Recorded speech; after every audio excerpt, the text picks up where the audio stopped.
July 19th, 2016. Would you all please stand for the invocation and pledge allegiance to the flag? Lord, we acknowledge your presence among us tonight, and we pray for your guidance during this meeting. Give us the wisdom to work in the best interest of everyone in our community. In your name we pray. Amen. I pledge allegiance to the flag of the United States of America and to the republic for which it stands, one nation, under God, indivisible, with liberty and justice for all. Roll call.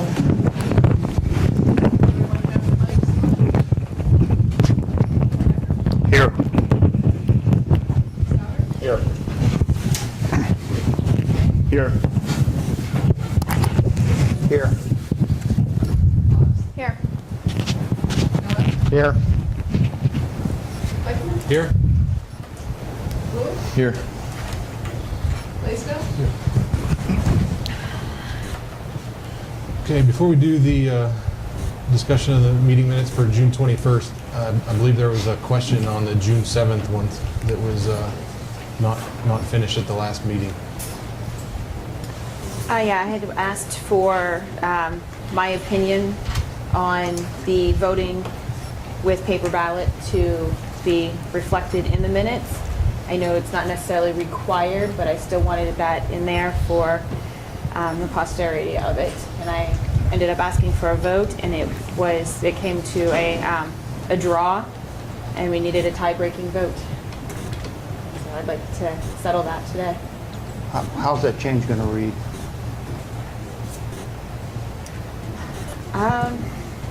I didn't word it exactly, but I would just like it to state that I requested that we no longer do paper ballot voting due to the Ohio Municipal League's recommendations.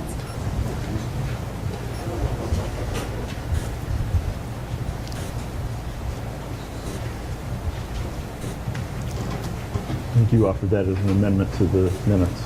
Yes. And you're doing that again tonight.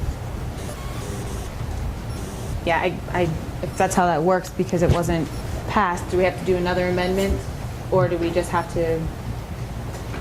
Again, what was the? It was a tie vote. I know, I remember the tie, but what was the tie? The question was whether or not she said it, or did you Well- check it to see? She did make the statement, and just to clarify why I made the decision not to include it in the minutes, according to Robert's Rules of Order, minutes are to state what the body did and not what the body said. So that was why I decided not to put that statement, because that's not what the body did, and that is what Robert's Rules of Order state, that you report what was done, not what was said at a meeting. But if council does want to change the minutes, I would say they would need to make a motion to.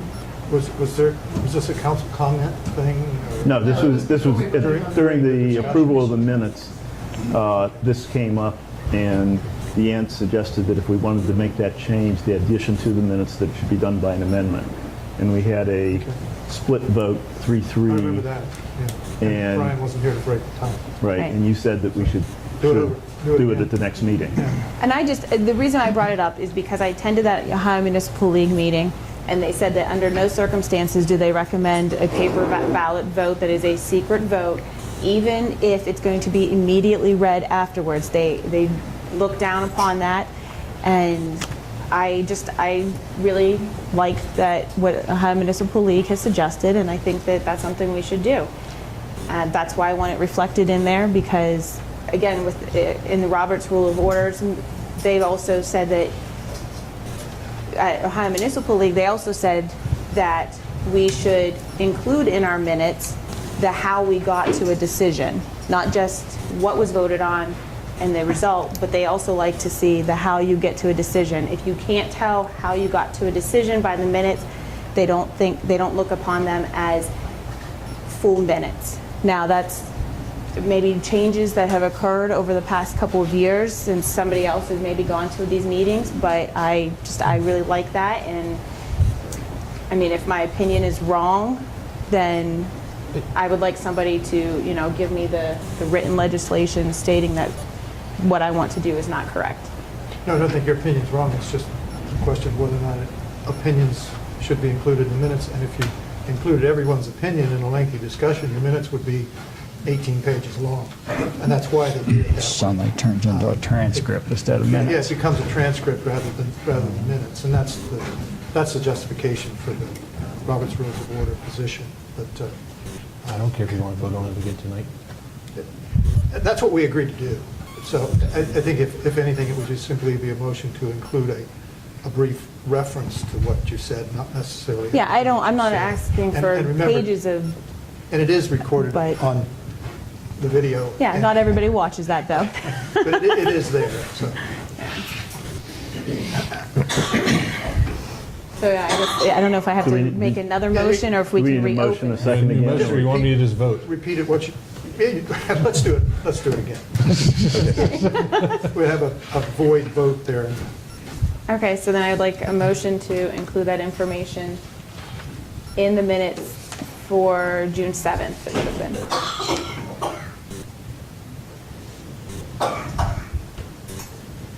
I'll second the motion. Rick did before, but I'll second it this time.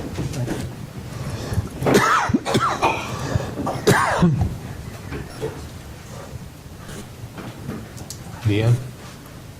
Becker? Yes. Souter? No. McBain? Yes. Liston? No. Boggs? Yes. Noel? Yes. 4-2.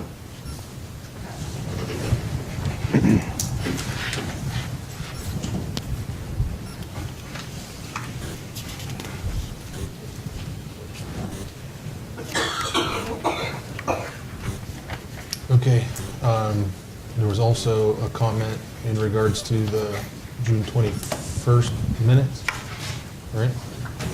I apologize, I was not at the last Okay. meeting. Because of that vote last time, the motion technically did not fail. It was a draw. How do we state that in the minutes?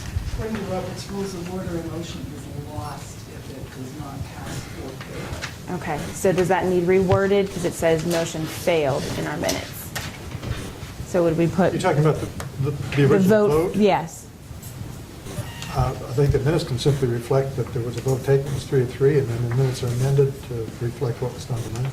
Well, the minutes from the 21st meeting state that the motion failed. But those are the minutes that are being, No, the previous, oh, the previous. the previous ones. The issue happened on the 7th of June, and now has been reflected. They were asked to be changed on the minutes that were given on the 21st. Now the minutes from the 21st, whenever it was voted on, say that the motion failed. Well, But it was- under the circumstances, you simply say that it reflect the vote that was taken, and Okay. that would be the extent. It's a housekeeping chore. Okay, there are no reading of communications this evening. You approve the minutes? Well, no, I don't think we have to vote on it, but I don't think we officially approve the minutes. Is there any other comments or additions, concerns? Do you want them accepted as presented, or just the 3-3 vote and remove the word that it failed? 3-3 vote.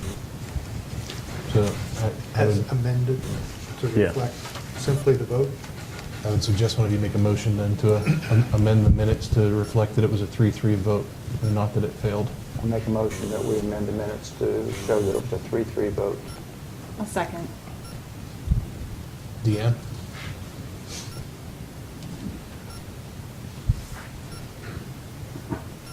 Souter? Yes. McBain? Yes. Liston? Yes. Boggs? Yes. Noel? Yes. Becker? Yes.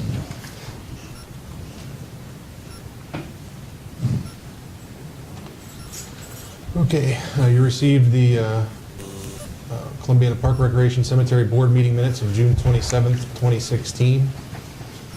Any comments on those? I only had one, and it may be another housekeeping type item, but it said that there's something in November 5th or something in regards to like medieval weaponry and acting. Are you familiar with this? There was discussion on it. And it looked like it was passed. I'm just wondering what all that's going to entail, because it kind of sounds like they're going to be doing fencing and stuff in the park and using medieval weapons. Not exactly what you would call the typical fencing that you would, if you would see on TV or medieval things of that sort. It reads, a group dedicated to the preservation, research, and recreation of the arts, crafts, and experiences of the Middle Ages and Renaissance requested permission to rent the pavilion for a fall brawl. And it would consist of full armor combat, weapon throwing, and fencing, concluding with a dance and feast. It sounds like it's a real, but it's not meant that way. Okay. I don't know how to describe it, but unless you were there, it it So was they not. like using paper swords or? In an essence, yes. Okay, they're more of a teaching education type outfit. So They have real food? Who knows? I imagine I'll roast a boar or two. When I saw the word brawl and medieval weapons being used. Okay. Are you saying you want invited? Maybe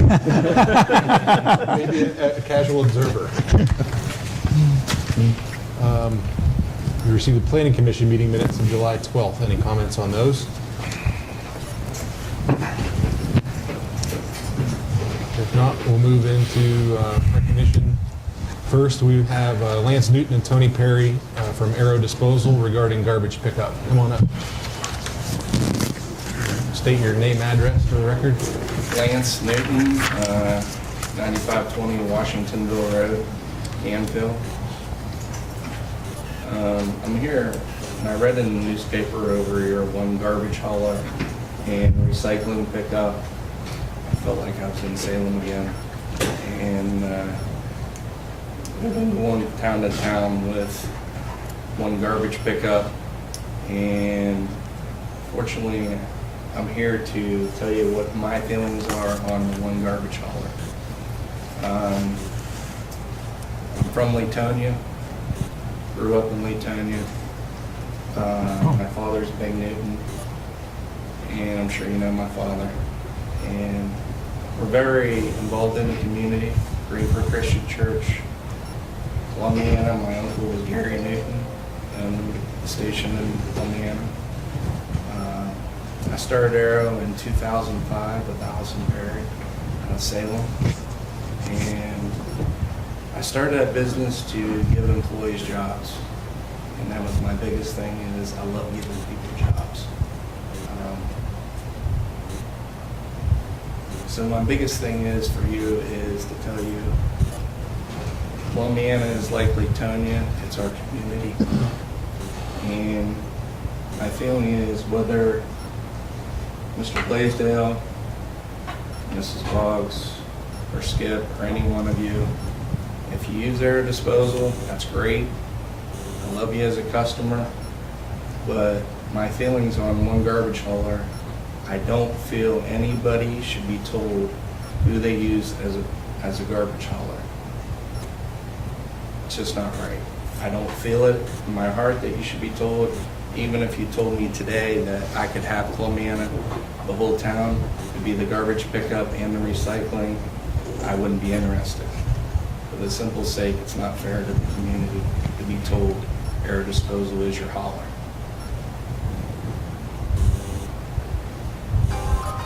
It's one of my things is on that end is one garbage hauler.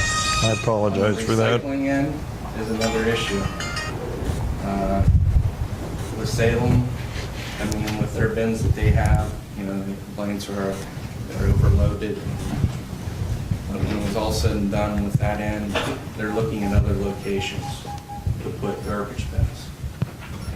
And in the city of Salem, we're going to have other locations, as well as we can offer people in the community recycling. Curbside? Yeah, curbside recycling. So that will be offered to residents. Will you offer that in the city of Columbiana also? For sure, yeah. Because I think that's what started this discussion, is every time we call anyone, they all say that they don't offer recycle. Do you currently offer curbside in Columbiana? I guess on curbside, we offer it, we will offer it in Salem, but our biggest thing is just, we don't want to see one garbage hauler. It's just not fair to everybody. I mean, there's not that many haulers, but for us, we're local. I feel we're local to Columbiana. I try to donate as much as I can to our communities, including Columbiana and everybody else. And I'd like to further that down the road. I'm only 50 years old, and my life is about helping our community. And that's what we're building on. I was the one that brought it up because I want to see curbside recycling. I do not want to see single hauler. That is not my intent. I think that it is the best for the community to have multiple haulers, and I think that there's no reason why it is not possible to say, look, if you want to do business within our community, you need to offer curbside recycling. I mean, you guys are here already, so I don't see what the difference is. I know people can argue about traffic and things like that, but I think that there's a way to make it work. I know it works in other communities. I just want to see curbside recycling. I appreciate that. That's all I think you could ever ask, but we're all for that. And, Is it a service that's currently offered? Salem has just started with the offering the curbside. They have an ordinance that says you have to, right? Yes. Yeah. So. They didn't know they had that in ordinance, Right, I read. but now, we know, so we are offering it as, if you do want curbside, we do offer that. There's something wrong with that. But I think the biggest thing is on more than one location is another key for people to take stuff to, other than just one location. But I think if you can offer it curbside, and we have, as a community, offer that as a service to our residents that isn't currently being offered, it's a benefit to them. There is no benefit to having to take it somewhere when it can be picked up at their curb, right? Yeah. So, and I mean, I Well, personally. the difference though is the cost. If you're going to do curbside recycling, you're going to have an added cost for the recycler to do that, where I may not choose to pay that. I may be more willing just to throw it in the back of my truck and take it up to the local bins. Understood, but if it's not being offered, if the bins aren't available, then I have no choice but to either put it in my regular garbage, which I don't want to do, or pay for the recycling. So You're exactly right. as long as we still have the recycle bins, so that people have the option of either paying for curbside or taking it up and doing it on their own. I mean, I used to love it when the only recycling you really got was when you took it to the place where they paid you for the aluminum, and maybe they gave you a little bit for the paper, and the other stuff they just took for free. But the days of getting paid for aluminum, unless you know where to go, are long gone. You're exactly right. They will have to pay, for curbside. Mm-hmm. And that is the difference. A lot of people won't want to pay, don't want to take it and drop it. We have a lot of elderly that are on fixed income, okay? They need to have that option, okay? What Crystal was saying, to be a little bit more green, I think is a good thing. But those that are fixed on, a certain income, it's just, something that needs to be out there in front of the people. Yeah, very much so. Okay, and so your company offers that? Yes. Okay, Yes. and what additional charges are there monetarily? We're not Salem, though. No, you're Columbiana. Right. So you keep saying you offer it in Salem, or do you offer it in Columbiana? We haven't. We just started in Salem since the mayor brought it to attention that we need to offer that. Are you willing to offer it in? Oh, heck yeah. At, You guys, at what cost? I don't know what the cost is. That's the office is working on that. Since we just learned, when you read it in the paper, Sure. it wasn't too long ago.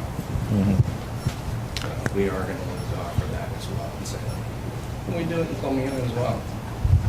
I think it's like you say, for older people and stuff, I think it's something that should be offered. I think it should be offered to anyone that wants it. I mean, if you're willing to pay it, no different. I mean, if you're talking about the free enterprise of making the choice of who to go with, you should be able to have the option to do it but every single company that works in Columbiana right now currently says they do not offer it. Yeah. Then they kind of get left out in the cold if they don't offer it. Okay. No, right now, none I of them think- do offer it. But it wasn't even in Salem either. Not till the mayor looked up that they had that type of agreement. Well, I'm not saying it's right or wrong, I'm just saying it's something as a community that I think many people want. If- And that's what provoked this conversation in the first place. If you take it further, I mean, buying in bulk, anything that you do, generally the price is better, right? I mean, that's why we provide electric as a community.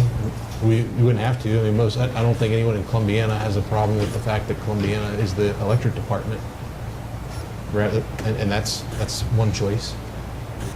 Right? I'm not saying whether I'm for or against letting people choose, but you have to agree that if there's buying power in mass numbers, and I personally just switched my hauler at home, and when I called and I asked the rates, they wanted to know if I was in a community that had an agreement or if I was just open market purchasing.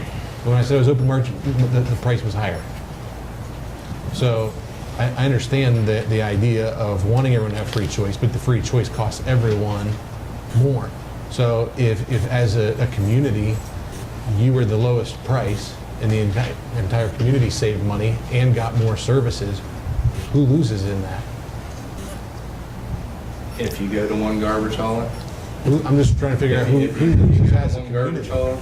hauler, air disposal will lose. Why? Because we're just a small community business that started in '05 Well, in this area. But what if the you problem- won the contract? no, the problem that will occur is people like Waste Management are going to underbid everybody else out there for the first couple of years just so that they can bring in the business. He goes out of business and they no longer have competition. And then they can raise prices. That happens everywhere. Which is why I don't want to see a single hauler. I mean, we have to deal with the trash pickup and the noise and the commotion of that as it is. I don't have a problem with seeing the recycling added to that. I personally, when you look at, I know we got a copy of a press release about the new site for recycling on West Southern Avenue. I'm not going to drive out there to take my recycling. I come here in town. But it's always full. And I know that I would recycle my paper products and my cardboard even more than just throwing it in the trash if I had the ability to just put it out at my curb, because I really don't want to put the recycling in my car and deal with if my kids didn't clean out something well and it leaks in my car and now my car is going to smell like rotten whatever for the next 6 months. So I want curbside recycling. Just for me as a single hauler, we're just a small hauler. We're not a BFI, we're not a waste management. We're a small hauler. We employ quite a few employees since we started in '05. Since '05, this is 2016, I take no paycheck. I give it back to our disposal, our employees. So for me personally, as an owner, I take no paycheck. I'm all about employing people, and these are the people that are going to be our future. And I love giving jobs, and that's what I'm about. And it'd be sad if you do go to one hauler. I'm not here to make that decision. We put you in these positions to make that decision. So that would be your decision. We don't get put into a decision where we have to make that decision if the free market cooperates.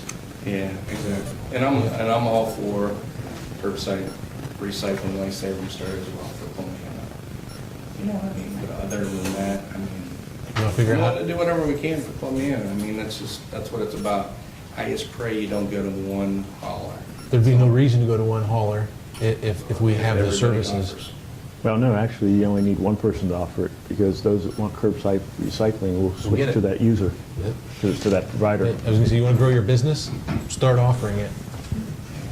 So see how many people want it in Columbiana. It's one of the most requested things that I get. But I like our community. I appreciate all you guys do. And thanks for hearing me out tonight. You know, I think the request is there until you put a dollar figure on it. Yeah. Once you put a dollar figure on it, that might change, you You know know. what, though? If no one has to say yes. I agree. I'm just saying that there's a lot of requests out there until, You mean it's going to be that much? I'm I think many people that load up their cars and have to deal with it, that truly do it all the time, pay the price. But Some will, some won't. It just depends on the individual. Lance, could you have your finance people figure out some kind of a ballpark number and get a hold of Lance and let him know what that is? Give us an idea. Yeah, for sure. I appreciate all you. thank you. Thank you. Thank you. Anyone else desire to speak to council this evening? Come on up. Great. State your name and address. My name is Robert Purple. I live 420 Quincy Avenue, Columbiana. I have a request to consider on your utilities. I spoke with Matt, the head of the water department, in regards to metering water used outside. He said that program was discontinued about 10 years ago due to a lot of fraud. And I was wondering, since storage now costs more than water, it's going to keep going up. Well, I'm a retired plumbing contractor, plumbing, heating, hydraulic service contractor. But the infrastructure of this country falls apart from the East Coast first over to the West Coast. And it's a serious problem. When I heard about Flint, Michigan, when I heard that on the news, I said, that's just the tip of the iceberg. It's going to get worse and worse and worse. But I'd like to know if you might consider maybe reinstituting that program where you'd be able to, say, for your outside water, say, I used to put a lot of auxiliary meters in for outside water sprinkler systems. And I like to do that for myself. I have the ability to do it myself, but I'd like to know if you would just consider the matter. And I think it would probably be more likely considered once the new water plant is in. I can't speak for everyone up here, but I think that's. I don't know. I mean, I know it doesn't exist right now. I can tell you that I personally live over in Firestone Farms, and everyone wants to water their grass over there so that it matches the golf course. But we all have the same scenario that you're. Well, you could make it. You could have a heck of a fine if somebody gets caught cheating on it. You know. Well, but I think the water usage with the old water plant is more the issue. Okay, I understand that. Right? Yeah. It is a issue. Yeah. Yeah. Okay. So Well, maybe I'll just drill a well. Don't, I'm please pretty don't. high up. I'm right there beside the water. Please don't do that. Dan and I don't want to be really, really busy. I'm not familiar with. I'm new to the area. Yeah. yeah, we're actually one of the things on it that we're doing tonight is voting on the new water plant. Well, yeah, the sewage treatment, water filtration. I said about 25 years ago, one of these days, clean water, drinkable water, is going to be one of those expensive commodities this country's going to face. And then, like I say, Flint, Michigan, this is the tip of the iceberg. Yep. Well, thank you. Thank you. Yep. I'll get you. Oh, good. We're competing. Hi, my name is Sherry Fry. I own the property at 347 South Main Street, and I would be directly adjoining the property that's proposed for the open gun range counter. I've talked to City Manager Lance Willard. I've written Mayor Blake and informed him my thoughts and feelings on this issue. And I've spoken individually over the phone or in person with each member of council. You all know how I feel and how much is at stake for me concerning this issue. I therefore have hired attorney Brian McCullough to represent me from here on out, as I feel he can do a much better job defending my position. As you can tell, I'm pretty nervous with this already. You don't need to be. The only other thing I wanted to say is my relationship with the counters, and Jake and Jim have been great neighbors to me, and they plow my driveway, and he fixes my chainsaw, and I hate that this is an issue between us. But, I can't have my house next to that range. Thank you. Yep, go ahead if you want to follow up on that. Good evening. Just state your name and address. Attorney Brian McCullough, 117 South Lincoln in Salem. Good evening, Mayor, honorable members of council. I understand from speaking with some of you that tonight you are not giving consideration to what was in the press here with your last meeting. And simply it was a matter of introduction of my client, Ms. Fry, to come forward and express her thoughts, as it was quite a surprise to her to find out that this was even a consideration. She has retained my services, as she has indicated, to assist her in this matter. It's our hope that council will not be moving forward with this, but if they are, that I intend to fully be representing my client through such a matter. There are some unusual circumstances attendant with this. As was indicated by Mr. Kellner, the Planning Commission has deferred, punted to council relative to your criminal statute needing amended if he is to move forward with such a circumstance here. And that's a very unique fact, is that it's a request to remove an item or to exempt somebody from a criminal statute. Now, it may sound like an apples and oranges situation. Maybe no different, let's say, if I was a bar owner and I said, you know what, I get people that get drunk and sometimes go out there in the public, and you should exempt my patrons from being disorderly intoxicated in public. That may sound like a different story in dealing with firearms, but in effect, that's what is being requested here. And that's something to consider as this matter moves forward. There are very specific laws that exist in the state of Ohio that relate to operating private or public gun ranges. There are issues here relative to lead removal and abatement. You have a stream that is located immediately adjacent to where this is going to be located. The monitoring on noises is a very big issue. I will just cite real quickly here, there was an instance in Austintown where there was going to be a private range. The decibel level at the edge of the property was found to be in excess of acceptable limits. Township trustees there rejected that proposition. Similarly, in Borden, near the driving range, any of you who are golfers know where that is on Southern Boulevard, there was a proposal there. Again, township trustees stepped in, even though it was in a commercial area, to remove that potential because of noise issues. There's other things to consider there. Not only my client living just 120 yards from where this range is going to be, but also you have businesses nearby there. And I just found out tonight there's a daycare center not within 2 blocks of where this range would be located. And another issue that's got to be out there is the railroad. I'm a big railroad buff, and I know about federal controls over this. I'm kind of interested to see how they may be interested in how directional shooting there adjacent to railroad tracks may be impacted by federal law. These are things that we would ask that you keep in mind as this matter may move forward. It certainly is clear to my client, as I relate to her personally. I've been to her property. Some of you have availed yourself of being out there. She's got a lovely property, absolutely. Ms. Fry has a very unique business in that she does faux finishes within interiors of homes. And she has made her home a showplace here in Columbiana. In her backyard, she can look out and see where this will be located. And it will be a constant 3 days a week of this. And I don't think that's anything anybody would want. And she has started a movement here in the city to try and contest this matter.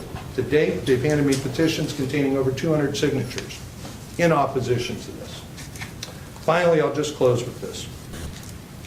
I'm not here to threaten litigation or anything else like this, but my client has made this a very personal matter for herself. This is about her quality of life. She's a lifelong resident of your city.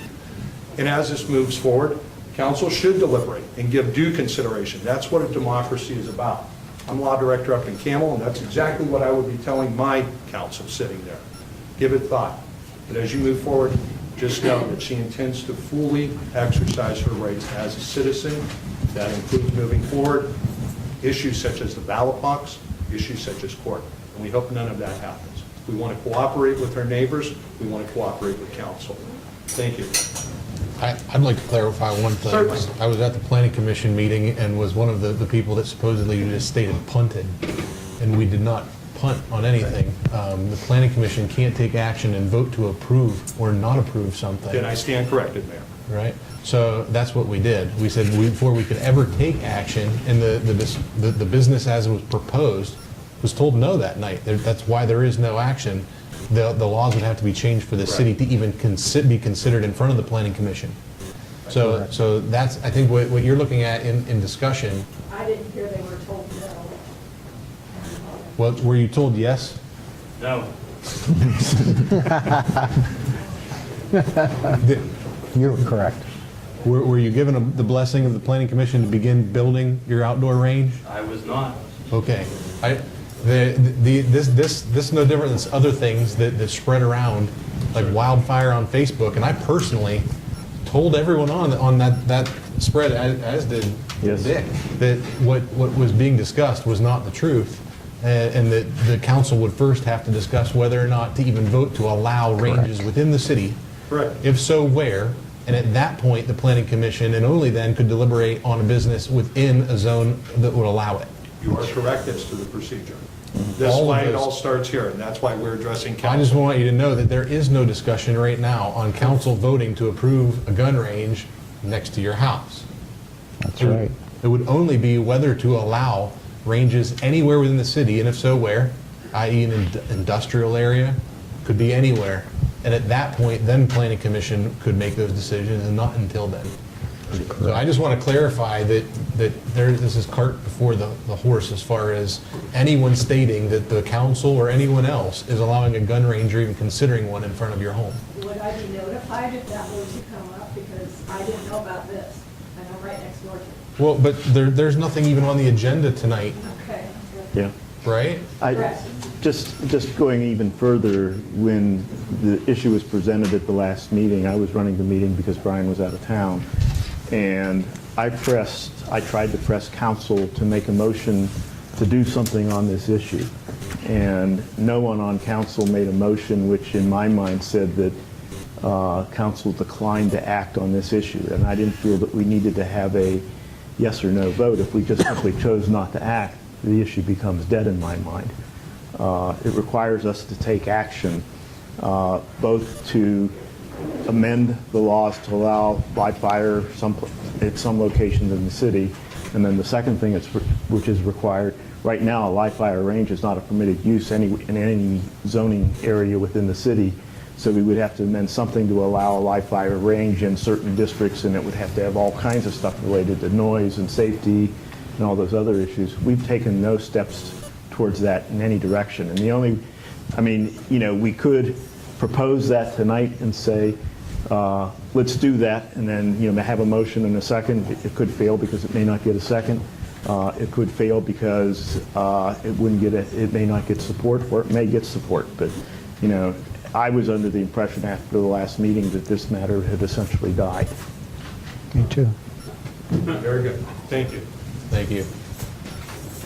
I don't know if you want to hear from me now. Oh, Yeah, you're welcome. absolutely. Sure we I'm do. Joan Coleman. I live at 1229 Southern Terrace on 164.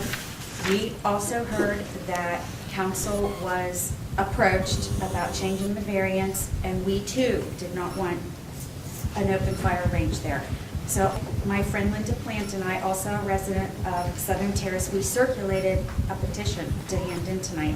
So is it not necessary now? You're welcome to submit if you want to give You can present the petition, sure. Absolutely. Do I give it to you? Sure. Okay. We just, I learned a lot listening here tonight, but we did hear that you were approached. I never To change- look down on someone for hearing something and the whole point of having these public Yeah, these meetings are all- is to come and get Okay. facts. Okay. And the only way to do that is to sit here. I mean, the press normally does a decent job, but you can never read between the lines better than sitting here and knowing what's going on. Okay. Thank you. Excuse me, what was the last name? Clunan. Thank you.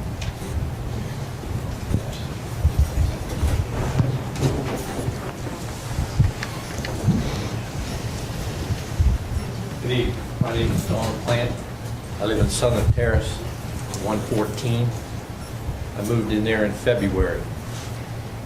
I am classified as a city resident because the park is within the city zone. Okay? Now, this question, in a sense, isn't about the gun range. It's about a gun problem. Now, as you come underneath the underpass and you come headed west, you have 3 homes. First home is not occupied. The second home is. And the third home is. Then you hit Southern Terrace. Now, I am informed that the city has taken in the park as part of the city of Columbiana. Those 3 homes which come first are not. The second home is a problem. Since I've moved in, there's people that take part in shooting guns in the backyard. Anywhere from 22, 38s, 45s, and 9mm, up to and including 830 to 409 at night. If you took a distance with a laser from my trailer residency, I'm in the center. It's probably 210 yards to that place. But there's people that live there that are less than 60 yards. Has anyone ever called it in? Listen, I went down to all these older women that are there. They are afraid to call because they don't want to have conflict or trouble. They don't want their name in the paper that they're complaining. I approached the chief of police and I approached Lance that this is a major problem. It needs to be looked at. I don't want to hear that they're in the township and I can't get protection because you can't conflict with the township. You got to call a sheriff.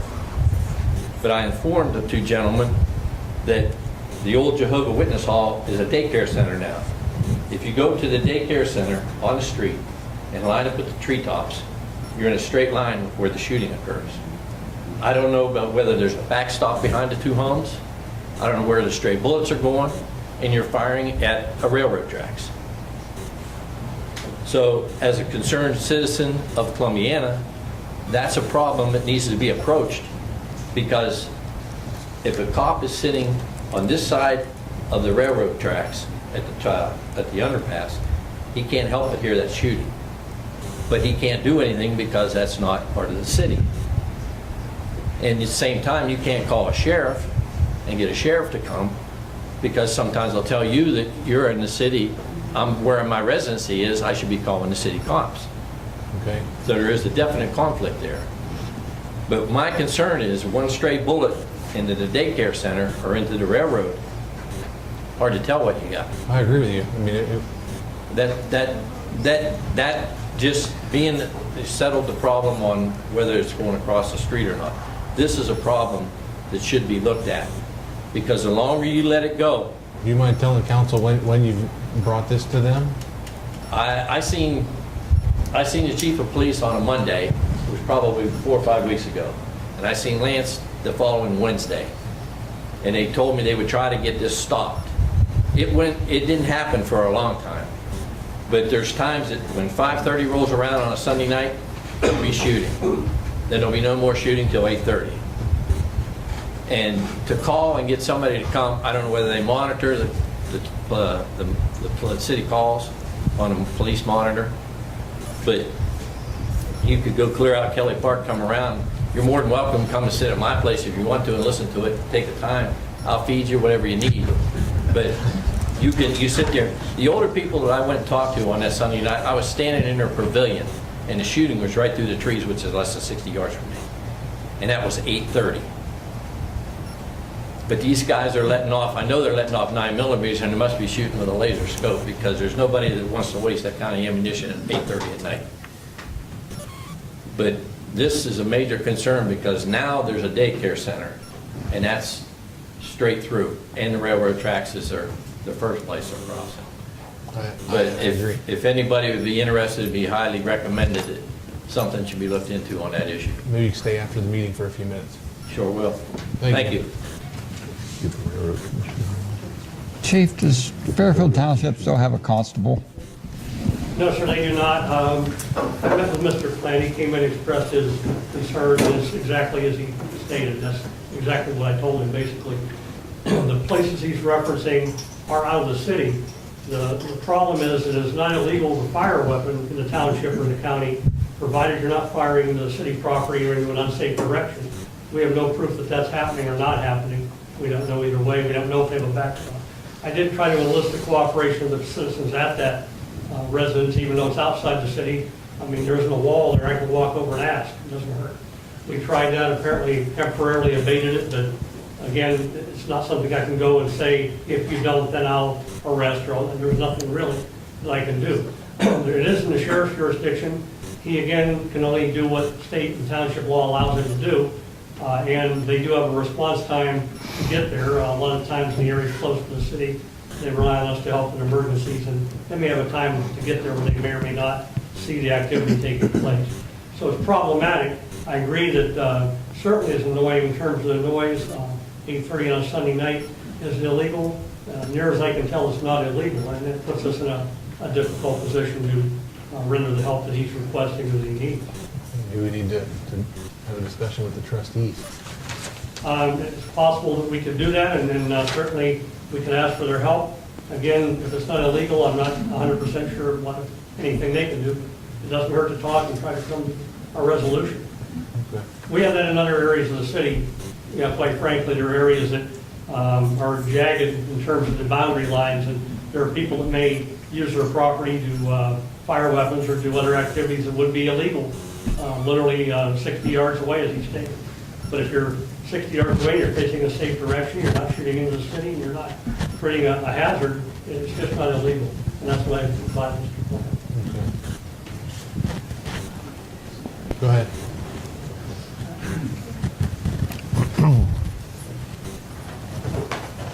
Jacob Sevek, 1100 Fairfield School Road, Columbiana.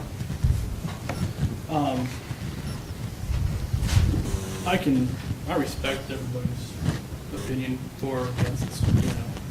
Everybody's got a given right. Mr. Kellner, I think, has done a very outstanding job in trying to create another business, doing his homework on sound, doing his homework on doing everything he can to protect the surrounding area that there would be no stray bullets. I was at that presentation for Planning Commission, and I was here for City Council. I find it irresponsible that people are trying to incite fear in Columbiana by saying, and I quote, "No family, child, or pet will be safe if this happens." I think that's irresponsible by people to post those types of things. We can make a thing that says Pokemon Go is a hazard, because let's face it, Ron, you told me yourself what happened at your property. It's crazy. I think that the best option, and I think the attorney said it the best, was talking about a ballot issue.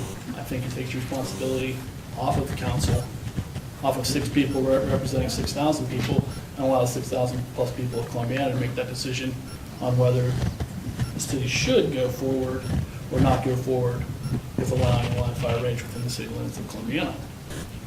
Then you know, without a shadow of a doubt, that people have spoken and you've gotten the right, you're making the right decision. Thanks. Thank you. Come on up. Good evening, Mayor, members of council. My name is Gwenda Ledbetter. I am the property manager for UMH Properties Southern Terrace. I'm bringing my concerns as the park operator with any proposed gun ordinance or whatever is proposed being happen with the firing range, potential firing range. It brings a lot of things into play for us as the owners of UMH Properties Southern Terrace, because Southern Terrace is a 55 and over community. It is a retirement community. People come there to retire and enjoy the end of their lives. They don't come there to listen to guns being fired.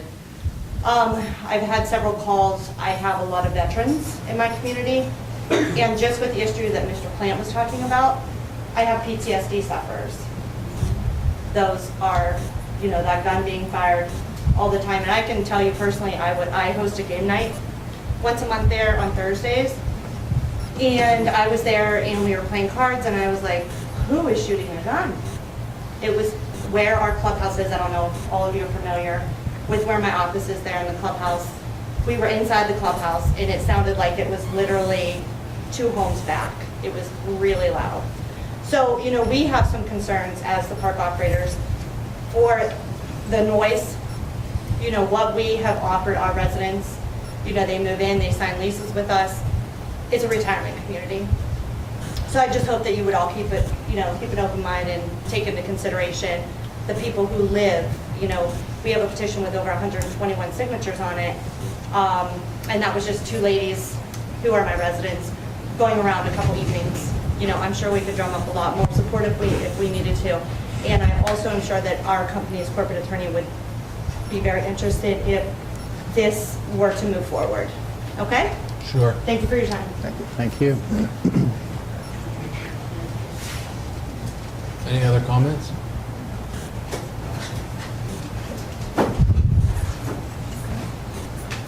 My name is Jacob Kellner, 321 Industrial Drive, Columbiana. I am the man that has the gun range currently with his ammunitions only. Everybody is here talking about the potential gun range here this evening. I should give my opinion to whoever's here that would like to know. If you have any questions about my range, how I have it set up, the safety procedures, and all of the procedures and protocols that we have looked into and have everything set up, you are more than welcome to stop at my shop. I am there from 4 to 8 p.m. weeknights, except for Thursday, and I'm there from 9 to 2 on Saturday. The best way to get a hold of me is to call the shop phone, 330-870-5095. I'm more than happy to answer any questions that anybody has, show them what I have planned, as long as I have somebody else to run the shop at the time that they arrive. We did have a member of council come out and do such. And if you have any questions, I'd be more than happy to answer them, because some of the things that I've heard here tonight wouldn't have not even been a question if you would have stopped and got the proper information. But in the meantime, it's still not legal. This council has not voted on anything, and nothing is proposed to be voted on, even on the agenda. I'm here strictly just so that if there were questions that I could answer them at the time, and nothing seems to be a question directed towards me and no actions being taken this night tonight. If anybody would like to stop, I'm more than happy to answer questions in the forthcoming times. Thank you. Thank you. Thank you. Thank you, Jake.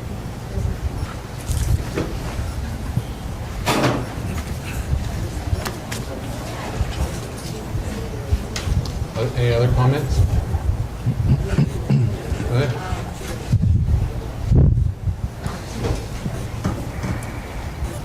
We don't bite. My name is Tara Satinsic, and I reside in Southern Terrace. I want to ask then, my question is, do you want this to go forward? Do you want an open range, to go forward? I do not have plans for an open range. No, that's not what I'm asking. I'm saying, would you like to see in the near future this become something that you would like to do? If the council were to vote that this would be something legal to do inside the city limits, I would like to set up a outside but undercover full baffled and burned range. And he has suggested to council that it wouldn't need to be where he currently is. Oh, okay, that would be my other question is, was it going to be where we're all thinking it is? I had current plans that if the planning commission found that location to be a location suitable for it, that I would build there. If they found that it is not, I have other locations that I might possibly be interested in, or I might not pursue it any further. Well, I think that's what the main problem is that you really are looking forward to, if it can become possible, that you will do it. If that location is deemed a good location, you will proceed. What we're saying is, we don't want it to proceed. And I'm not saying that you're irresponsible, I'm not saying you're not taking safety issues. I guess I have a question, because I ride both sides of the fence on this a little bit. I'm not in favor of it being anywhere near a residential neighborhood, but we have industrial areas. If there was a range outdoor somewhere over in the industrial park, would you have a problem with it? I'd have to look at the location to see where it was Well, at. but we all have to do that. Well, right. So we would not approve an area where it would affect people, I guess is what I'm saying. And a range for responsible gun owners is where they would go to practice, right? Well, yeah, Rather than shooting in a ranges. yard. If you have a place where everyone can go, it consolidates it to one spot. And if it's in an area where it doesn't affect a residential area, or there's no effect, right? So, I mean, the Well, whole... that's what I did want to think that, we're not saying that we think he's irresponsible or he's not going to take all the safety precautions. No. We're just concerned about the location itself, We- when and if it would ever come up. We all would be. Because That's accidents why happen. Planning Commission punted. Right. But because we can't allow something there. So we didn't. So what transpired at the Planning Commission meeting was that council was asked to vote to approve that location, and we chose not to. And we said before we could ever even vote to approve a location, we would have to have an ordinance from council stating that X location is within something that we could approve. Well, And that has never taken It's never place. going to, be in an area that would affect any of us. because Correct. Accidents happen, so that's good. Yeah, so accidents could happen with a car, in my mind, as easy as with a gun. Responsible gun ownership, to me, there's nothing wrong with someone shooting in a public range, inside or outside, if it's in an area that is safe. To me, it's safer than shooting in someone's backyard where you don't know what's behind it. Yeah, So- the only shooting range that I've ever is out in Austin town, and it was through the police department because we were a part of that, so. Right. So I want the public to know, I don't vote unless there's a tie to break anyway here. I do on the planning commission. But my personal opinion is that there is nothing wrong with gun ranges in a safe, proper location.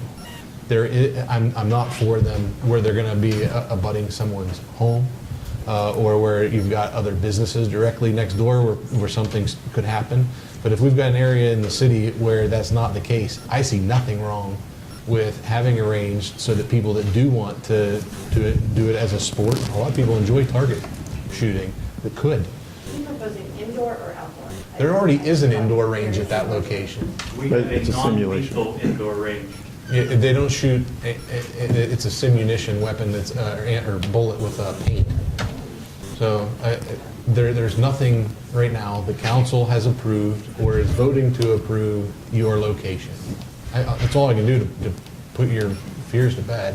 And I think you've all spoken very loudly with your thoughts on it, and I think council will take it under consideration. But I don't think you have the fear that you currently have, I think is unwarranted. But I'm glad you came. It lets us all know how you feel. Thank you. Got one back there, man. So, come on up. I just had a procedural question. Are you saying that the idea was rejected because you didn't vote? Is that what you're saying? No, council couldn't vote on allowing something that an ordinance currently says you can't. Okay. So before we could ever vote on whether or not to allow that location, I got you. the ordinances would have to be changed to even allow that. Good, thank you. Yep. Anyone else? I just have a question. Okay. Who is it up to change that ordinance? This council? body. Council. Well, that's what my petition says. We're asking you not to change the ordinance. Yep. And most of us here are gun owners. We're not gun haters. We're very unhappy with that location. Sure. That's all So right I'm now, saying. the ordinances don't allow any location. Right. So the discussion was whether we could find a location, if so, where would it be? And once that would take place, if it were to be approved, only then could planning even allow it in that location. But if there is an area that's acceptable, then we have to change the ordinances. That has to happen in order for that to Well, happen. no, there may be areas that are acceptable, but the range can't occur until we make those changes. to the Well, exactly, that's what I'm saying. Yeah, There it is- came out a little bit I different. was just Nothing answering. can happen. Yeah, I was just answering your question. You Yeah. said that your petition states you don't want the ordinance changed. Well, in council's opinion, is this place on Industrial Drive, do you consider that acceptable? You're We saying don't, no, right? we haven't looked at it. As I said before, and I tried to say on Facebook, And it was me, you said it. yeah, we would need to look at a live range, determine what the properties of a suitable location would be, and it wouldn't be one suitable location. We would be trying to describe, and it wouldn't be, we would probably go to Planning Commission and ask them to come up with what the qualifications are. There'd be noise issues, setbacks from residential or maybe occupied buildings. You'd certainly want to consider things like schools and daycare centers. All those kinds of things would have to be considered. Now, if they were to come to us and make a recommendation that says, here's the kind of place that we think a live range would be, and it wouldn't be a specific location, but it would be a set of qualifications for a location, then we would look at it and say, all right, let's consider this. we would have to hold a public hearing, and then we would have to have 2 readings with approval of this council on that. But before the live range could even occur, we'd also have to amend the ordinance that says there is no live fire allowed anywhere in the community, and we would have to amend it somehow to say live fire is permitted in an open range or in a range in a building, and that too would have to go before a public hearing, and it would also have to have approval in 2 separate readings within the community. So this is not something that's going to happen anytime very soon. Just the time to even advertise for the public hearing is what, a month or something of that sort, and then all the other work. It's if we decided tonight that this is something we wanted to pursue, it would probably be, I'd say, 3 to 6 months before everything would be approved. That's why we got at our least. petition into you now, so you all knew how we stood. Yeah. Before you even started discussing it, we wanted to ask you not to allow it. And I just want to make sure the petition is for your area, though. I mean, are all these people completely against having a gun range within this anywhere? No. I said at that location. I did say at that location. Okay, I just wanted to clarify that. Yeah. Because that's what this discussion is, and that's what Yes, I also have a petition Okay. from my end of town. It was to at that location. Okay. Yeah, all of that has to be taken into consideration, and I don't think this is anything that anyone is trying to do by happenchance. If we would, there's been multiple times when the planning commission has voted to approve something pending the council making a decision, and that did not take place at your meeting, did it? It did not. And I put an exclamation mark on that at that meeting. I just want you, I mean, everything procedurally was done the way to protect your interest, even if you weren't at that meeting. Any other comments? We'll move into manager's report. Okay. Go over a little bit what's happening in the city. We've been waiting for about 2.5 years on the bid opening for the new water plant, and the bids did come under the engineer's estimate. And tonight, asking council to approve Beaver Constructors as the contractor for the new water plant, and hopefully we can get that to the USDA and get everything approved. Arcadis went through all the bid tabulations and checked them out, looked at references. I've checked a few references, and John Rapp and I are actually going to one of the Beaver Contractors work sites over in Massillon, project that they had performed. So if anybody wants to go along, we just made that for Friday at 9 a.m. We'll be leaving here around 7 if you want to go to a former construction site of Beaver Contractors. What are you looking at, Lance? Are you looking at an alternate A, alternate B, or? No, we're not going to use either one of those. So the alternate A was the deletion of the demolition of the plant, the current plant. Thank you for coming. Thank you for listening. And then alternate B was whether to extend the project from an 18-month project to a 24-month project. Last time we bid it, some of the contractors said, hey, it was too tight a schedule. Our price would have been better if it was 24 months.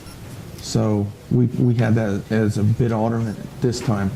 However, if you look at the bids, one company said, well, we'll give you $200,000 if we extend it out. And the other one said, we'll charge you $116 if you make us do it 24 months. So there was quite a swing there. It's a $300,000 swing. So the actual low bid was $15,177,000, and that was Beaver Contractors, or excuse me, Beaver Constructors, Canton, Ohio.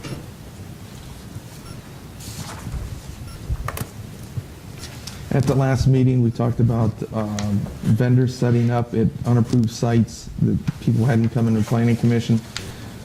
August went out and visited the two sites out at 7 and 14 intersection, and actually one of them came in, sent a representative in from the food market for the selling of the pies there at the southeast section, and we did make contact with the owner of the northwest section, but there has been no movement on that.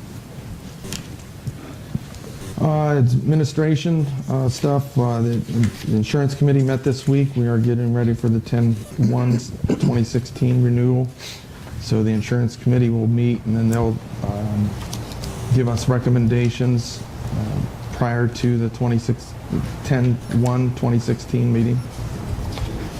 The information guide that the Planning Commission been working on was in your packets. So if you have any recommendations or suggestions, let me know. We'll get that. We'll put those in there.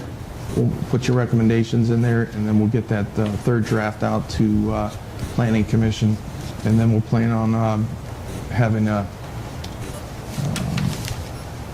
final print go through with editors' changes and such. The EPA sent their approval regarding the water line project. That's for the North End water line. We should be going out to bid very soon on that. Matter of fact, the next few days. And then once we go out to bid, we hope to start construction soon. I should note, back on the water treatment plant bids, if everything goes right, we would be breaking ground approximately November. Back to the water treatment plant groundbreaking. I know that was a question that somebody else had asked me, but that's the time frame. We performed brush pickup, and it seems like it comes and goes, but we're going to have to continue to monitor it. We found some huge piles. We're not sure if it was a function of the 2-month situation that we had. We kind of pushed one back and moved one forward as far as brush pickup because we were paving, but we had a lot of huge piles, and those brush pickup, we decided that it's only storm and down limbs, so we did have a few issues with that this last month. Though I need to get more details, we did hear something about the quiet zone we've all been talking about for about 2 years. The team that came to us in March as far as trying to figure out what a solution would be at the quiet zone. I was contacted since this last meeting that from Attorney Buffard, and as I said, I need to get more details, but they said that they've met insurmountable hurdles, so that project is stopped indefinitely. As a matter of fact, I sent back the $5,000 donation check that we were holding until we found out some more information. But I think it's something large, maybe the line of sight that we all thought that may happen. Not necessarily our line of sight, but that actual engineer that's in that train couldn't see. But I'll try to get that report from Attorney Mike Dolan before next meeting. Street Department finished up paving, including the cemetery. Performed mowing throughout the town to increase visibility for the vehicles pulling out of some developments and such, and our right-of-ways. Performed brush pickup. By the way, the paving that they did looks great. It is. Yeah, it's a talented bunch of guys. It's amazing.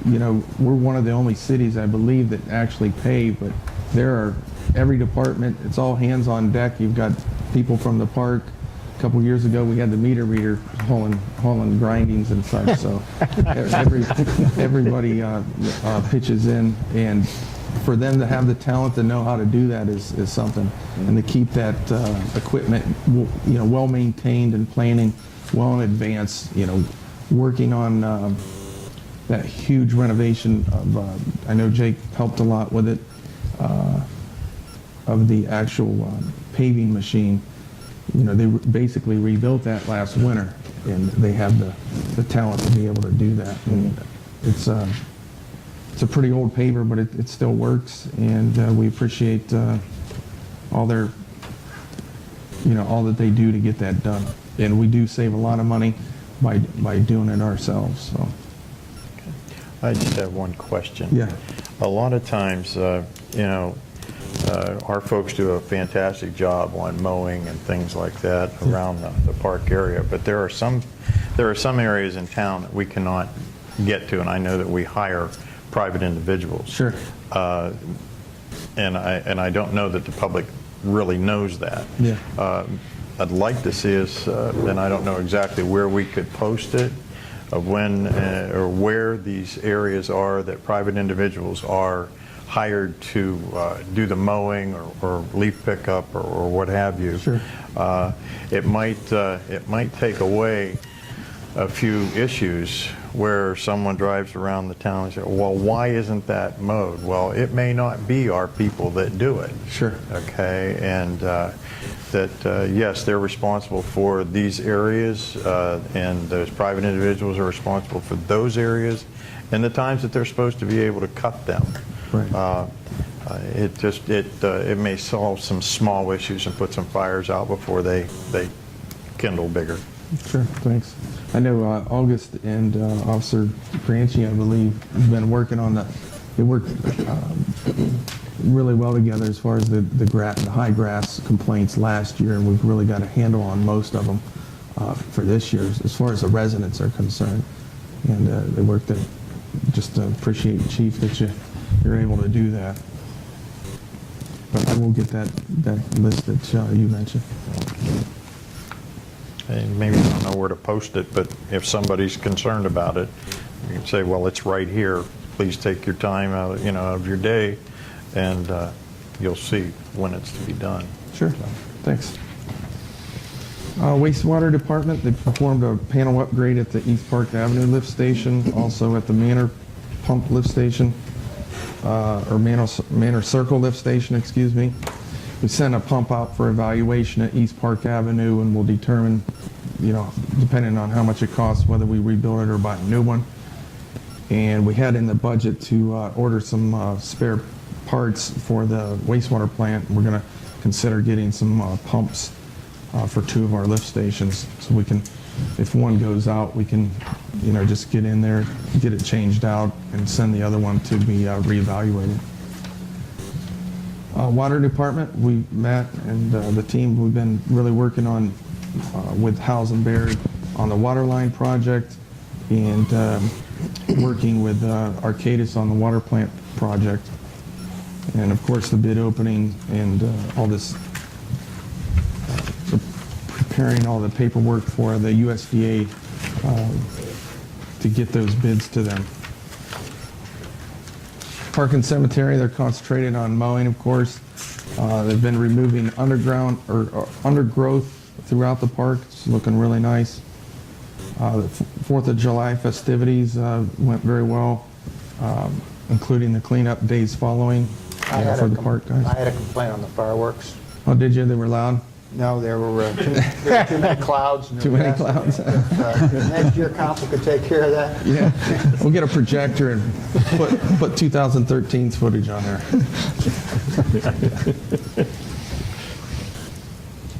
Let's see, we had to replace the baby pool pump at the pool, and we had one mower out of service we had to get up and running. And I believe that project with the men's restroom renovation is taking place now. The electric department, and actually the street department, they've been working with Crown Castle a lot. That's those nodes that are coming into town. The company is really doing a good job getting those up. I talked to Jacob today about the banner poles.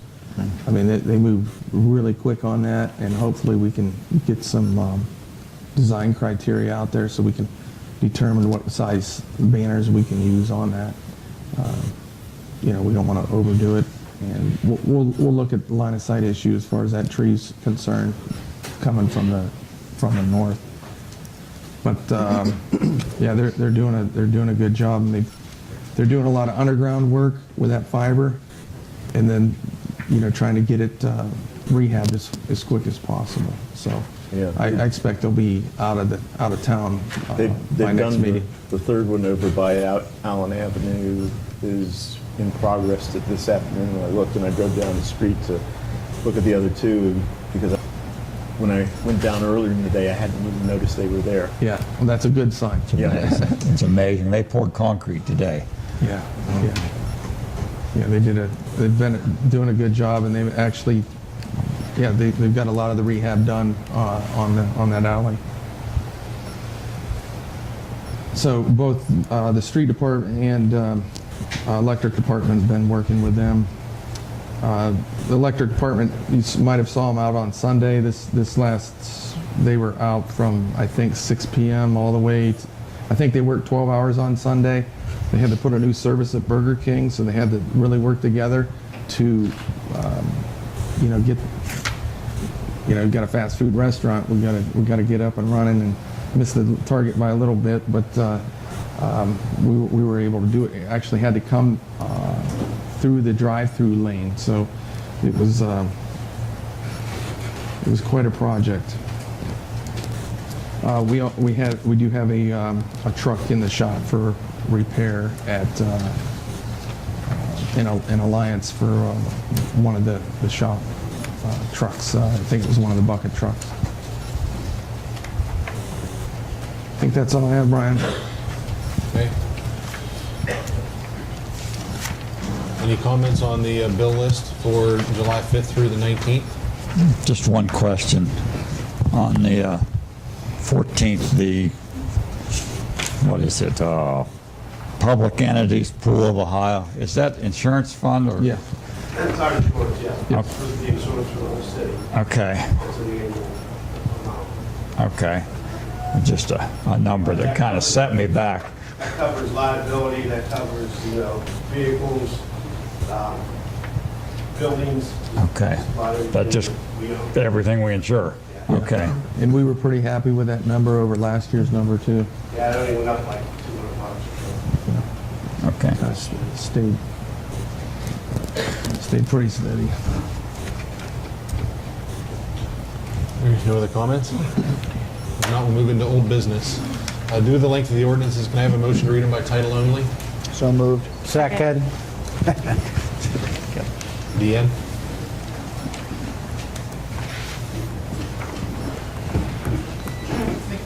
Yes.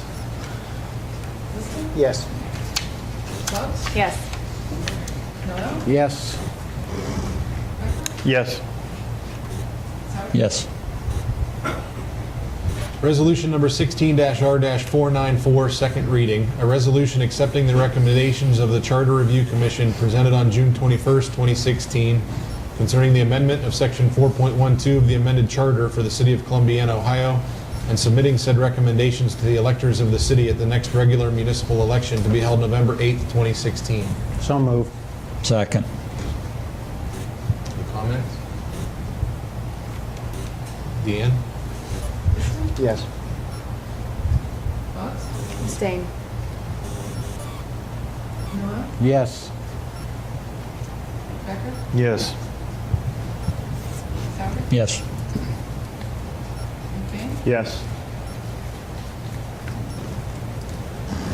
Resolution number 16-R-495, second reading. A resolution repealing Resolution 16-R-491 passed on May 3rd, 2016. So moved. Second. Any comments? Deanne? Yes. Yes. Yes. Yes.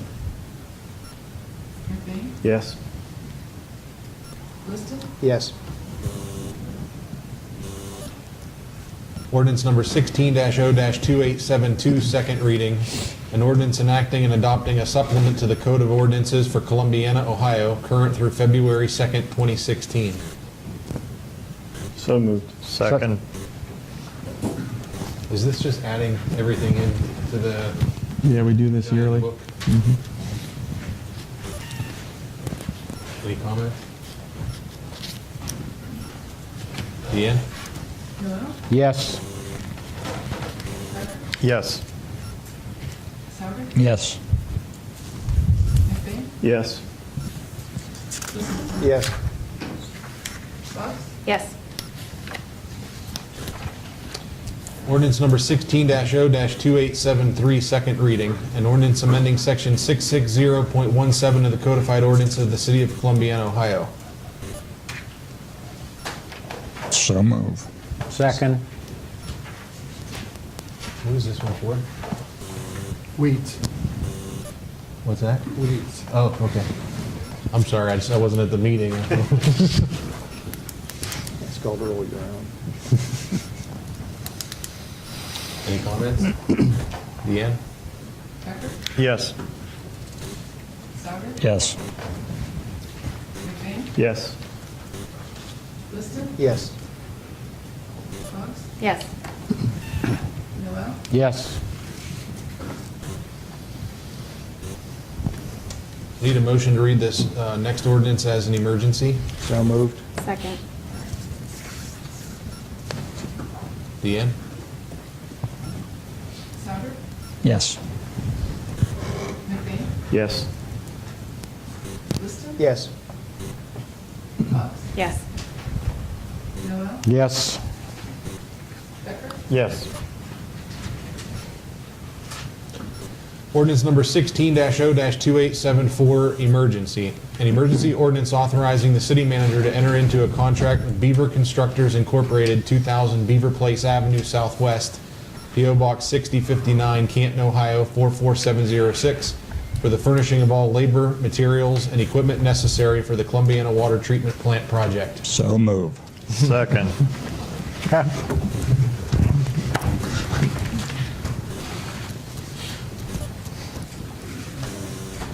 Finally. Yeah. Yeah. And what is it, after some 14 years? Yeah. And we're reading it as an emergency, you know, it's been 2.5 years, I realize that. But we do have to get it to the USDA as quick as possible, and we don't have a meeting, you know, next week, next one, so. Yeah, the two bids came in, what, about $600,000 apart? Yeah. But if you consider all the bid alternates, Brian, it came down to 0.56%, $78,000. If we, you know, we could have gotten that close. Okay. So, which is, I think that's a really good sign. Yeah. Because, you know, if you had one really low, you know, 8 million or something, you knew somebody got something wrong. So, real close. I think they're both reputable contractors, you know. Yeah. And compared to 2.5 years ago, we've now received several $1 million in grants. Yeah, $4.4 million in grants, and then the, you know, that was a big day for Columbiana last year.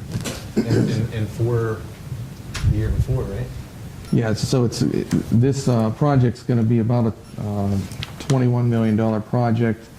We're going to have a $15.2 million construction portion of it, and we're going to have $8.4 million in grants that we do not have to pay back. So. And that was compliments of the USDA. Really appreciate working with them. We know it's been a long time coming, but I think that the hard work paid off. You know, everybody up here in the past councils have worked really hard. As I was just thinking, it's a shame that some of the past councilmen couldn't be here tonight to hear this vote. Yeah. But you know, it's been a long, you know, clear back to. You know, 2006 when they started talking about the water plant. They had a team that they got together and looked at all the alternatives. I think they did a really good job. And then, you know, fast forward to 2.5 years ago when the bids came in high, and then we did our due diligence as a team up here. And USDA, I think they rewarded that. So.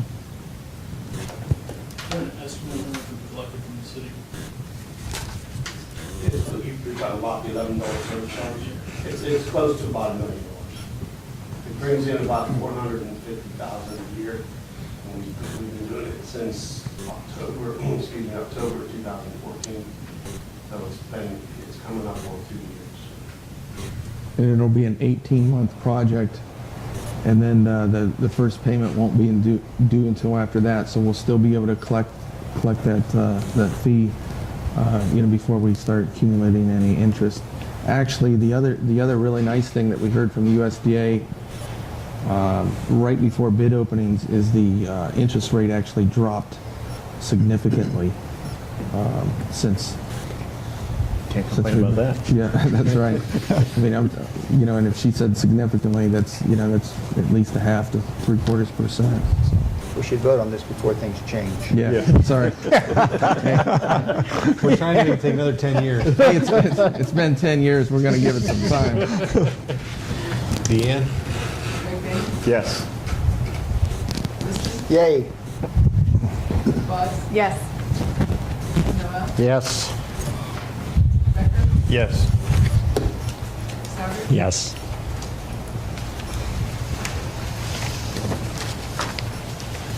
Will there be any action after this? Okay. Everyone want to do council comments right now?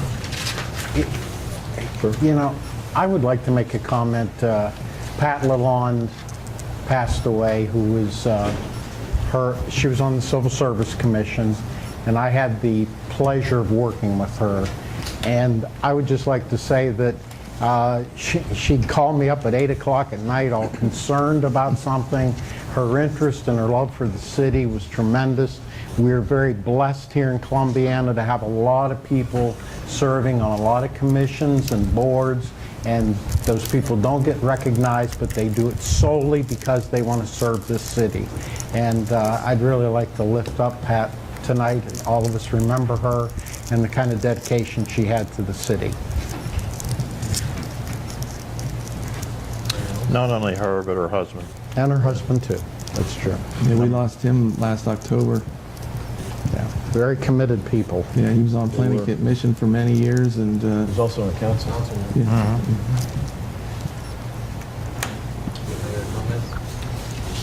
To pass along to the police chief, several people commented to me how good a job the police did clearing the traffic out after the 4th of July fireworks. And on the left was perfect note that was appreciated compared to other areas. They said we far surpassed what they experienced in other areas. We work hard every minute on 22 traffic posts. We work hard at it, learn every year from years previous to try to make the flow better. It did work out really well.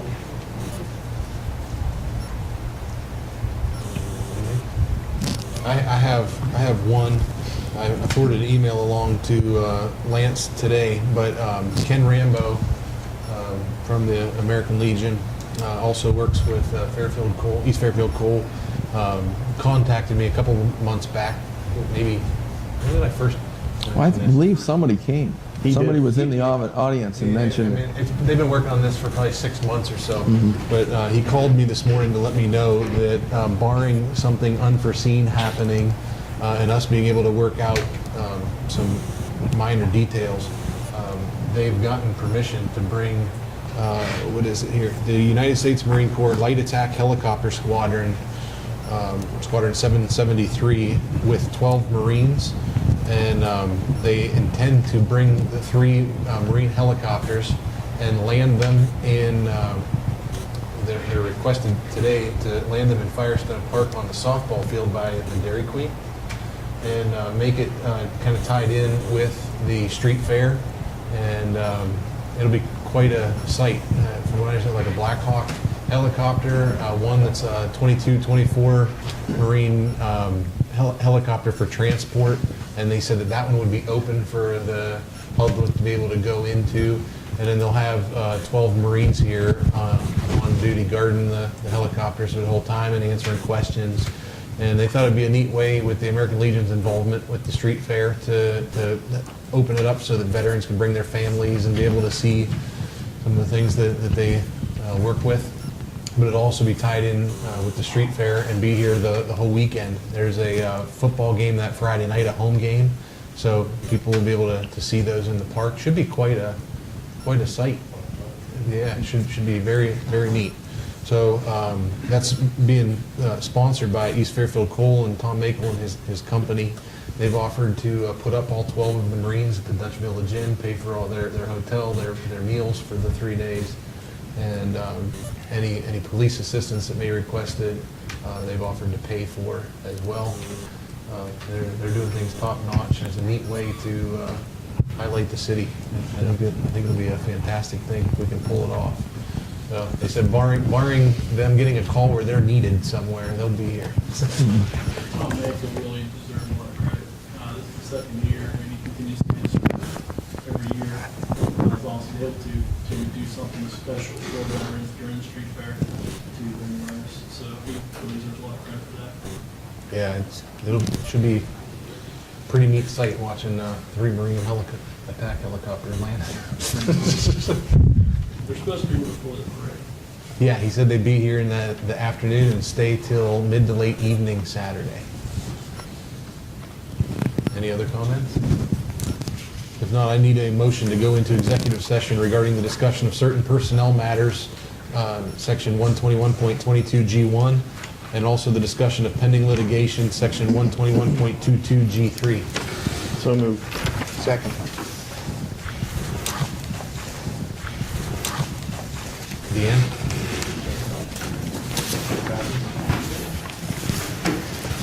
Yes. Yes. Yes.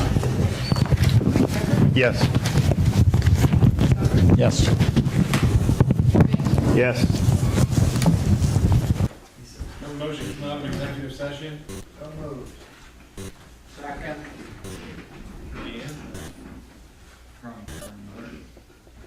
Yes. Noel? Yes. Becker? Yes. Souter? Yes.